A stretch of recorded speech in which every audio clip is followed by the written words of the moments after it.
Good morning students. आज के lecture में हम यूटिलाइजेशन एंड ट्रैक्शन सब्जेक्ट का सेकंड यूनिट स्टार्ट करेंगे। सेकंड यूनिट आपके सब्जेक्ट में है इलेक्ट्रिक हीटिंग। सबसे पहले हम डिस्कस करेंगे इलेक्ट्रिक हीटिंग क्या है और इसका प्रिंसिपल क्या है।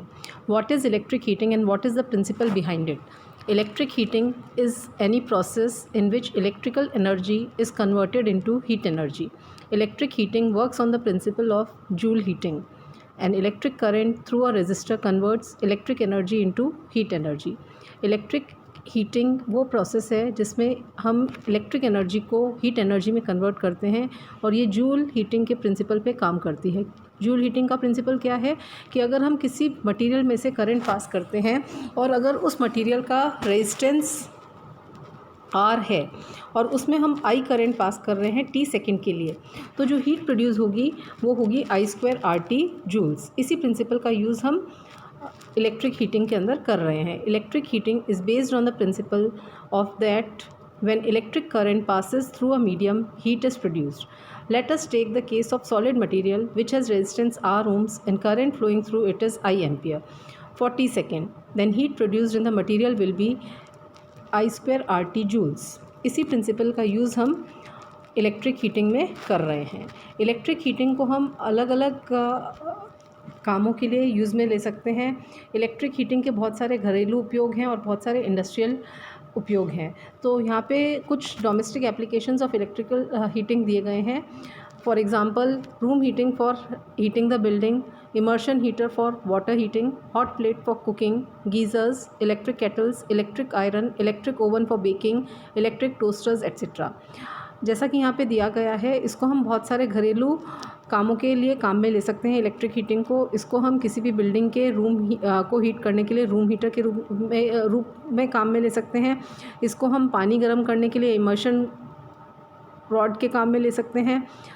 कुकिंग के लिए एज इंडक्शन प्लेट काम में ले सकते हैं। अगेन गीज़र्स को पानी गर्म करने के काम में ले सकते हैं। इलेक्ट्रिक केटल्स को काम में ले सकते हैं। अगेन यहाँ पे दिया हुआ है इलेक्ट्रिक आयरन भी एक इलेक्ट्रिक हीटिंग का ही एप्लीकेशन है। नेक्स्ट है आपका electric oven, then toasters etcetera. इस तरह से बहुत सारे डोमेस्टिक एप्लीकेशंस हैं जहाँ पे हम इलेक्ट्रिक हीटिंग को यूज़ में लेते हैं। इसी तरह से इंडस्ट्रियल एप्लीकेशंस में हम इसे मेटल्स को मेल्ट करने के लिए, इलेक्ट्रिक वेल्डिंग के लिए, ग्लास को मोल्ड करके उससे अलग अलग डिफरेंट ग्लास अप्लायंसेस बनाने के लिए, इंसुलेटर्स को बेक करने के लिए, इसी तरह से प्लास्टिक्स को मोल्ड करने के लिए, अगेन प्लाईवुड बनाने के लिए, ये सब इसके और भी बहुत सारे इंडस्ट्रियल एप्लीकेशंस हैं जहाँ पे हम इलेक्ट्रिकल हीटिंग को काम में लेते हैं। इलेक्ट्रिक हीटिंग के कुछ एडवांटेजेस हैं over other type of heatings, वो यहाँ पे दिए गए हैं। Advantages of electrical heating over other method of heating: clean and atmosphere, free from dust, no pollution, no flue gases produced, response quickly, accurate control temperature can be made, localized application, overall efficiency is high, uniform heating, highest efficiency of utilization, cheap furnaces, mobility of job. यहाँ पे जो दिया गया है electric heating के कुछ advantages हैं दूसरी तरह की हीटिंग मेथड्स के ऊपर। तो हम सबसे पहला एडवांटेज जो है इलेक्ट्रिक हीटिंग का वो यहाँ पे देख रहे हैं कि दिया हुआ है cleanliness.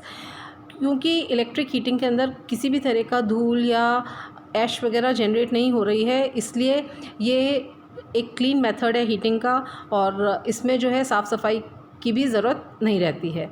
No pollution, no flue gases produced, इसके अंदर कोई भी पॉल्यूशन नहीं हो रहा है क्योंकि कोई भी फ्लू गैसेस इसमें प्रोड्यूस नहीं हो रही हैं। तो जो फर्नेस हम यूज़ कर रहे हैं वो बिना चिमनी की फर्नेसेस हम इसके अंदर यूज़ कर सकते हैं, तो कॉस्ट जो है ओवरऑल कम हो जाएगी।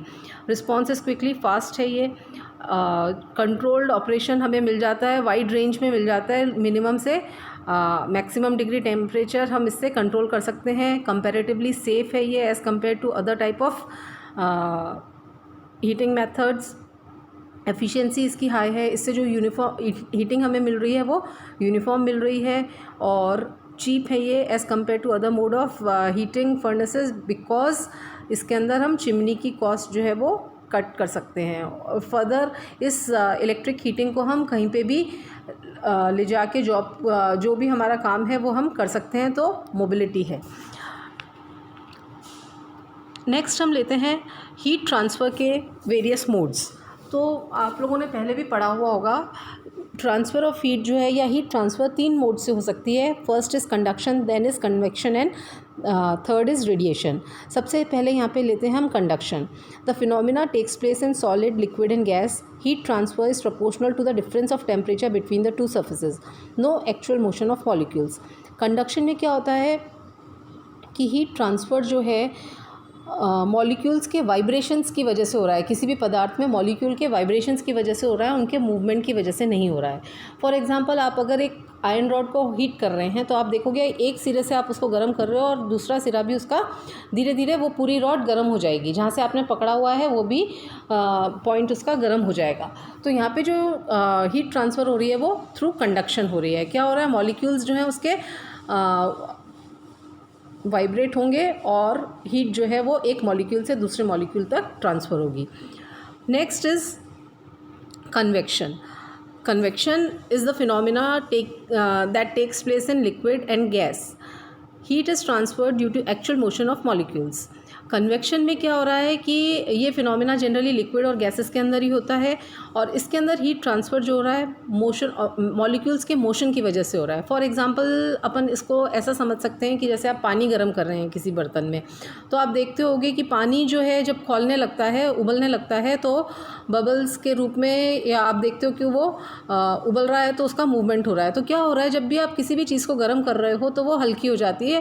कहने का मतलब है उसकी डेंसिटी कम हो जाती है, तो वो ऊपर की तरफ उठेगी और ठंडी चीज़ उसकी नीचे की तरफ आएगी। सेम एग्जांपल आप एयर कूलिंग के लिए ले सकते हैं। सपोज़ आप किसी रूम के अंदर आपने जो है एयर कंडीशनर लगाया है, एसी लगा हुआ है, तो क्या होगा, एसी से जो रूम की गर्म हवा है वो नीचे आएगी और ठंडी हवा ऊपर की गर्म हवा ऊपर उठेगी जो कि एसी से ठंडी होगी और ठंडी हवा नीचे रूम में आएगी।